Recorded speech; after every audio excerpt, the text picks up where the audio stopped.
Hi అండి. Mister Hitler husband part 71. Subhash బంధువులందరికీ చెప్పాడు. కళ్యాణ్ కుటుంబానికి కూడా ఆహ్వానం పంపాడు. ఇప్పుడు చెన్నైలోని ఒక బ్రహ్మాండమైన కళ్యాణ మండపంలో అందరూ వేచి ఉండగా శ్రీమంత వేడుకకు సమయం ఆసన్నమైంది. కవిత తన ఆడపడుచుని తీసుకొచ్చి స్టేజ్ మీద ఉన్న కుర్చీలో కూర్చోబెట్టింది. మారన్ ఆమె పక్కనే పట్టు పంచె చొక్కాలో కూర్చుని ఉన్నాడు. అతని మనసంతా ఆనందంతో నిండి ముఖం చిరునవ్వుతో వికసించింది. సుభాష్ బంధువులందరినీ ఆహ్వానిస్తున్నాడు. కళ్యాణ్, కావేరి వారి కుటుంబంతో సహా వచ్చారు. వేలాయుధం, వాసంతి, వరుణ్, గంగా, ప్రవీణ్, యమున, జనని, శ్యామ్ మరియు వారి పిల్లలతో కలిసి వచ్చారు. శ్రీమంత వేడుక మొదలయ్యింది. ఇప్పుడు అందరూ కూడా గాజులు తడిగి పూజను మారను ఆశీర్వదించారు. పూజ మనసులో అంతులేని ఆనందం. 2 సంవత్సరాల తర్వాత బిడ్డ పుట్టబోతూ ఉండడంతో ఆమె మనసులో ఉన్న బిడ్డ కోసం ఆరాటం ఇప్పుడు పూర్తిగా మాయమయ్యింది. తన కడుపులోని బిడ్డను నెమ్మదిగా తడుముకుంటూ ఒక్క క్షణం మురిసిపోయింది పూజ. అది గమనించిన మారన్, ఓయ్ పూజ, ఏమైంది అని అడిగాడు. అదేం లేదు మారన్, ఊరికే అని సిగ్గుపడింది. కొన్ని గంటల్లో శ్రీమంతం వేడుక ఘనంగా ముగిసింది. పూజను కోయంబత్తూరు తీసుకువెళ్లాలని సుభాష్ కుటుంబం అనుకుంటున్న సమయంలోనే నేను ఒప్పుకోను అని చెప్పేశాడు మారన్. మారన్, మీరు కూడా రండి, పూజను మాతో పంపించి మీరు కూడా ఒక వారం ఆమెతో ఉండి రండి అని సుభాష్ చెప్పాడు. సుభాష్, తప్పుగా అనుకోకండి, నా వ్యాపారం అంతా కూడా ఇక్కడే ఉంది. నేను అక్కడికి వచ్చి ఒక వారం ఉంటే ఇక్కడ వ్యాపారం అంతా కూడా చాలా దెబ్బతింటుంది. ఇంకా ముఖ్యమైన విషయం, నాకు పూజను ఇక్కడే ఉంచుకొని చూసుకోవాలి అని ఉంది. ఇది మా తాతల నాటి ఇల్లు. నేను ఇక్కడే పుట్టాను. మా నాన్న కూడా ఇక్కడే పుట్టారు. అలాంటప్పుడు నా బిడ్డ కూడా ఇక్కడే పుట్టాలని నేను ఆశపడుతున్నాను అని మారన్ చెప్పాడు. అర్థమైంది మారన్ అని అన్నాడు అతను. పూజ, నువ్వేం చెప్తావు అని తన చెల్లెల్ని అడిగాడు. అన్నయ్య, నేను కూడా మారన్ని వదిలి ఉండటం చాలా కష్టం. మీ అందరినీ చూడాలని నాకు చాలా ఆశగా ఉంది. మీతో ఉండాలి అనిపిస్తుంది. కానీ అదే సమయంలో నేను మారన్ని వదిలి ఉండలేను. అతనికి ఇక్కడ వ్యాపారం ఉంది కదా. ఇంట్లో నుంచి పని చేసినా సరే అప్పుడప్పుడు ఆఫీస్కి వెళ్ళి చూసుకోవాలి. ఆయన అక్కడికి వస్తే కొంచెం కష్టమే. అందుకే నేను ఇక్కడే ఉంటానులే అన్నయ్య. మీరు అమ్మని, పెద్దమ్మని, విద్యని, అది పెద్దమ్మ అంటే విద్యని ఇక్కడే వదిలి వెళ్తారా అని జాలిగా అడిగింది. ఇప్పుడు తన చెల్లెల అభ్యర్థన మేరకు తన తల్లిని, పిన్ని విద్యను ఇక్కడే వదిలి వెళ్ళటానికి సుభాష్ అంగీకరించాడు. ఇప్పుడు మండపం నుండి ఇంకా చెన్నైలోని విశ్వనాథం ఇంటికి పూజను తీసుకుని వెళ్లారు. విశ్వనాథన్ అక్కడే ఉండగా విద్య, శారద ఇద్దరు కూడా అక్కడే ఉన్నారు.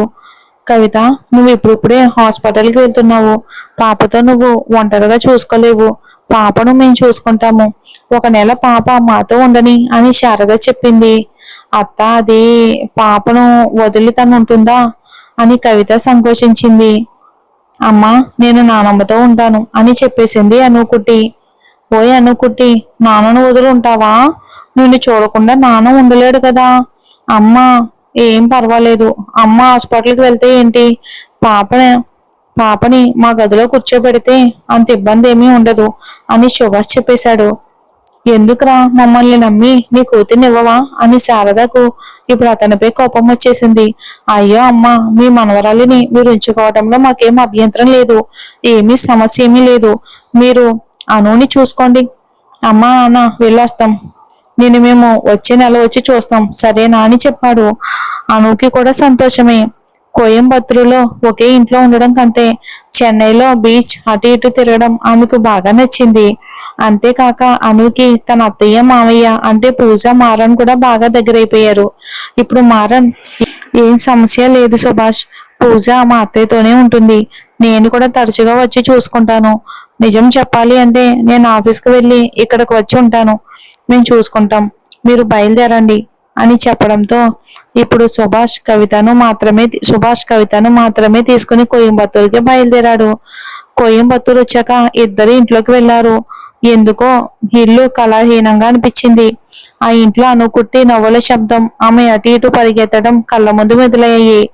ఇప్పుడు కవిత దిగులుగా ప్రతి చోటిని చూస్తూ నిలబడింది. ఆమె వెనుకగా వచ్చిన అతను ఆమె భుజాలపై చేయి వేసి, ఏమైంది కవి, నీకు అను గుర్తొస్తుందా అని అడిగాడు. నాకెక్కడ చూసినా అను కుట్టి ఉన్నట్లే అనిపిస్తుంది.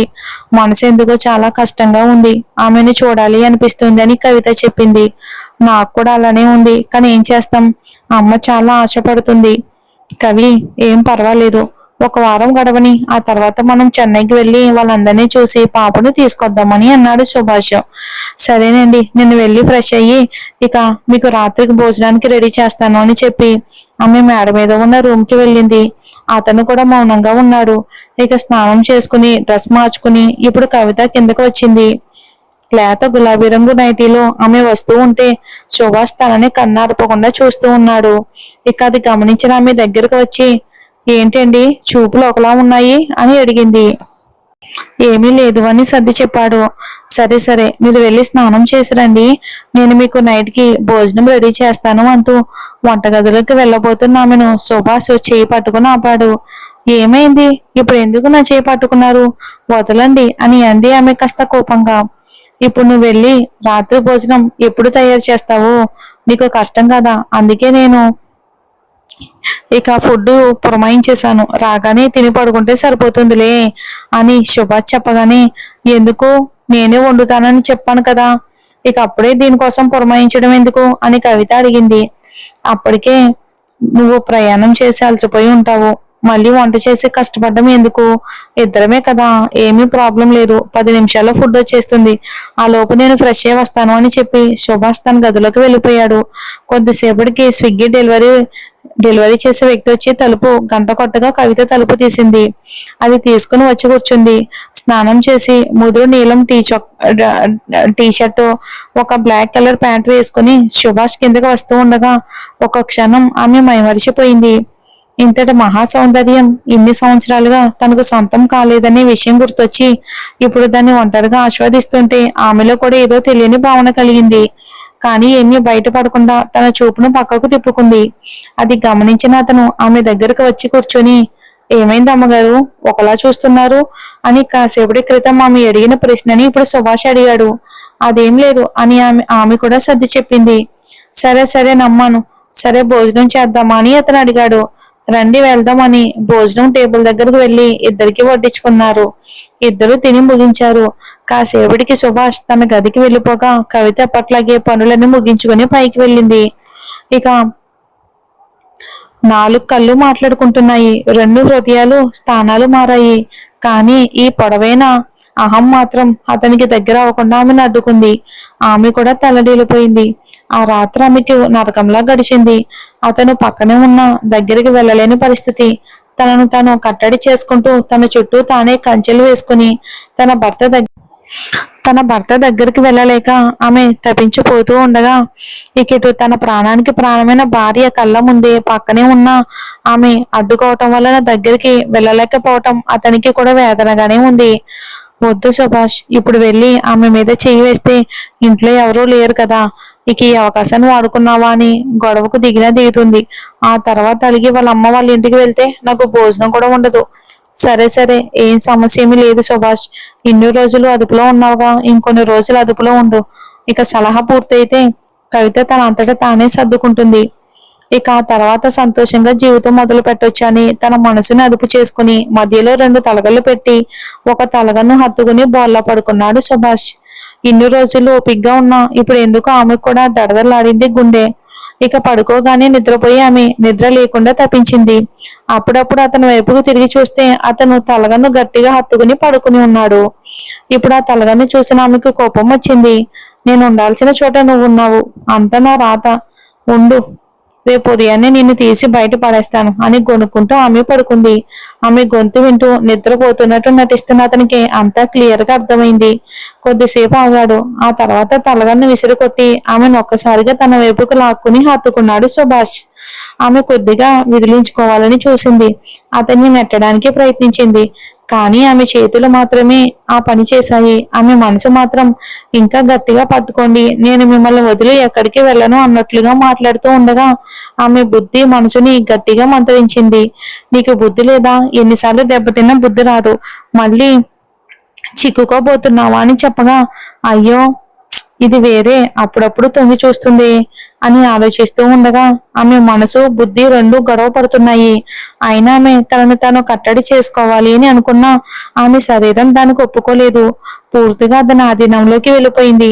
ఆమె ఎంత ప్రయత్నించినా అతని నుండి విడిపించుకోవటం అసాధ్యం అనిపించింది.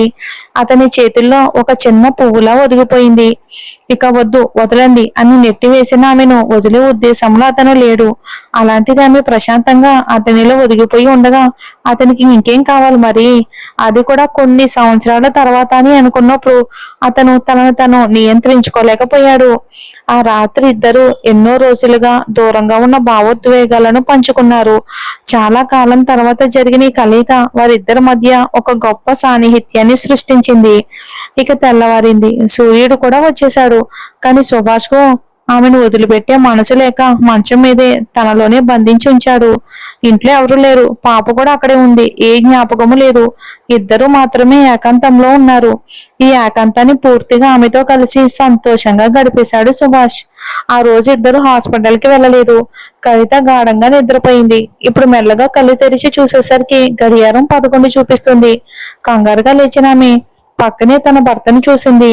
అతను నిద్రపోతున్నాడు. అయ్యో, 11 గంటలయ్యింది. ఇద్దరం హాస్పిటల్కి వెళ్ళలేదు. ఆయన ఇంకా ఇలా నిద్రపోతున్నారేంటి అనుకుని సిగ్గుతో దుప్పటి కప్పుకుంది. అతన్ని లేపడానికి ప్రయత్నించగా అతను కూడా మెల్లగా కళ్ళు తెరిచాడు. ఏమండి, చూడండి, నేను తెలియక చేసేశాను.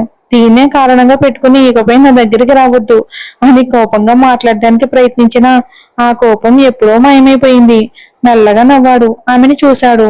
నువ్వు నా దానివి. నేను నా నుండి ఎవరూ విడతీయలేరు కవి. ఇకపై మన జీవితం సంతోషంగా ఉంటుంది. ఇకపై నువ్వు కాపాడడానికి ప్రయత్నించొద్దు.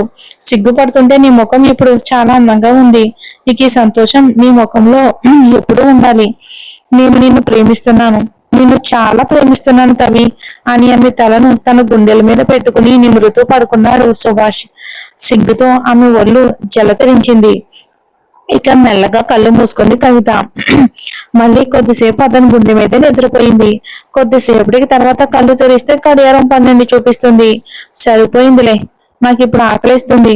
ఆయన ఇంకా మనల్ని వదిలేలా లేరే అని అనుకున్నామే. కాస్త అతన్ని పక్కకు జరిపి వాష్రూమ్ లోకి వెళ్ళింది. స్నానం చేసి బయటికి వచ్చినామే అతని దగ్గరికి వెళ్ళలేదు. తొందరగా వెళ్ళి స్నానం చేసి కిందకి రండి. మీ దగ్గరకు వచ్చి లేపడం నాకు చాలా ఆకలిగా ఉంది. నేను వెళ్ళి వంట చేస్తాను అని గబగబా చెప్పి కిందకి పరిగెత్తుకుపోయింది కవిత. ఆడపాపి దగ్గరికి వస్తుంది. తర్వాత ఇంకొక మ్యాచ్ ఉంటదనుకుంటే ఇలా పారిపోయిందే. సరే సుభాష్, ఈ రోజు హాస్పిటల్ కి సెలవు. ఇద్దరం సరదాగా ఆనందించొచ్చు అని అనుకుంటూ వాష్రూమ్ గదిలోకి దూరాడు. స్నానం చేసి ఇప్పుడు కిందకి వెళ్ళాడు సుభాష్. ఫ్యాంటా రంగు చొక్కా, నలుపు ప్యాంట్ వేసుకుని కిందకి వెళ్ళాడు. మొత్తానికి ఇద్దరు ఆనందంగా ఒకటయ్యారు. చూద్దాం మరి ఏం జరుగుతుందో.